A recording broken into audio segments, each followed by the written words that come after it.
अहिले this girl has been going viral for all the wrong reasons. Happy Holi, I love you. I love you. I love you. Happy Holi, I love you. Sudan Gurung हत्यारा हो, हत्यारा हो, हत्यारा हो.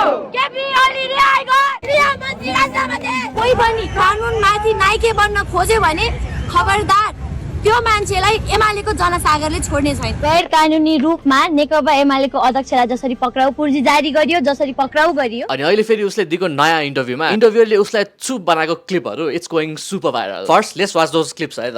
अनि त्यो 76 जना मान्छे मर्दा 19 जना तपाईँ जस्तै साथीहरूमाथि त्यो पनि कलेजको ड्रेस लगाएको अभियसली जेन्जी प्रोटेस्टको कुरा गरिरहेछन् हैन. तपाईको यो अन्याय भन्ने चाहिँ कहाँ जान्यो? त्यो बेला पनि अन्यायको आवाज उठाएकै थियौँ हामीले. कहाँ? घरमा? हजुर. कोठाभित्र? बाइ द वे यो बहिनीलाई अति यङ देखे पनि she is apparently 20 years old. त्यो बेला त कोठाभित्रै बस्ने उ थियो नि त, सिचुएसन थियो नि त. जेन्जी आन्दोलनमा जानु भएको थियो? गएको थिएँ. कहाँ हुनुहुन्थ्यो? कि बानेश्वरमा. निरज ढुङ्गाना जस्तै हुनुहुन्थ्यो? म बानेश्वरमा थिएँ, प्रत्यक्ष रूपमा थिएँ. हाम्रो नारा के थियो त्यो टाइममा भन्दाखेरि मेरो बाउ गाडीमा मेरो बाउ खाडीमा भन्ने नारा थियो.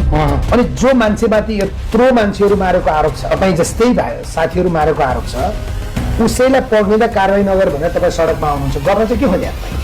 तर अभियसली यार यस्तो पोटेन्सियल भएको यस्तो यङ फिमेल रङ साइडलाई सपोर्ट गर्दाखेरि त्यत्रो पोटेन्सियल वेस्टेड हो भन्छ यार म त होइन. अब यत्रो जोस जागर होइन राइट साइडलाई सपोर्ट गरेर राइट ठाउँमा अब देखाएको भयो त म्यान. तपाईँ चाहिँ एमाले बालकोट त्यति बेलाको अहिलेको गुन्डु र केपी ओलीको भित्रिया पक्षबाट, किनभने केपी ओलीले तपाईँलाई उपहार दिनुभएको, केपी ओलीसँग तपाईँले बारम्बार भेट्नु भएको, तपाईँको पारिवारिक नाता सम्बन्ध भएको, त्यो सबै भइरहेछ नि. त्यस्तो भयो अहिले पो इट मेक्स सेन्स यार है. यो कुरा पूर्ण रूपमा गलत छ, परिचालित भन्ने कुरा म अझै पनि भन्छु.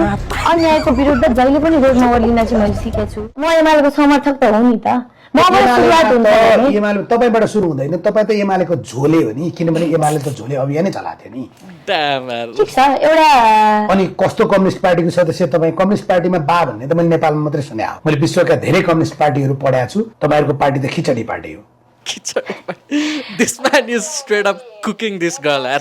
बा भन्नुको रिजन चाहिँ के हो भन्दाखेरि केपी ओलीले चाहिँ आफूभन्दा सानो मान्छेलाई चाहिँ आफ्नो छोराछोरी जस्तो नाति नातिना जस्तो व्यवहार गर्ने कारणले हामीले बा भन्ने. सो मैले भिडियोको स्टार्टिङमा भने चाहिँ this girl has gone viral for all the wrong reasons. अनि apparently she got fired from her job होइन, कामबाट पनि निकालिदियो. अनि आफ्नो साथीहरूले पनि उसलाई बवाल क्रिटिसाइज गरेर होइन त्यो मोरालिटीलाई लिएर क्वेसन गरेर क्या. अनि फेरि बलात्कार गरिदिन्छु मारिदिन्छु भनेर पनि धेरै धम्कीहरू आएर होइन. At the and of the day she has right to support whoever C wants क्या. तर अभियसली बच्चालाई थाहा छ KP Oli one of the most well known corrupted politician भनेर होइन नेपालको. अनि अभियसली जेन्जी प्रोटेस्टमा यत्रो यङ्स्टरहरू यत्रो मान्छेहरूले ton of people lost the life होइन. सो अब उनकै होइन अन्डरमा अब उनकै अब त्यो प्राइम मिनिस्टर भएको बेलामा भएर नि होइन म्यान होइन के भन्ने अब त्यस्तो मान्छेलाई यस्तो सपोर्ट गर्दाखेरि it doesn't make any sense to me. मलाई त के हो जस्तो लाग्छ यार कसम भनेको. तपाईँले सुदन गुरुङलाई हत्यारा गृहमन्त्री भन्नुभयो होइन?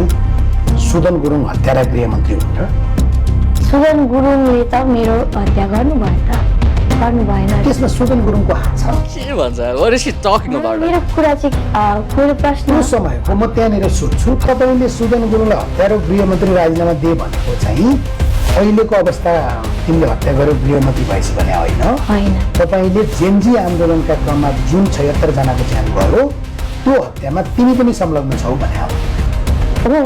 यस्तो नेतृत्वले त नैतिक जिम्मेवारी लिनु पर्दो रहेछ भन्ने कुरा हामीले थाहा पायौँ नि त. अनि तपाईँको केपी ओली बाले चाहिँ लिन नपर्ने त्यही भने सुदन गुरुङ जो हामी नेपालीको एउटा सदस्य हो अर्थात् त्यसको संयोजक हो, उहाँले चाहिँ जिम्मा लिनुपर्ने. Alright, so that was it for today guys. You're watching 4L channel right now. I'm Pravesh. It's been a pleasure. Take care guys. Peace.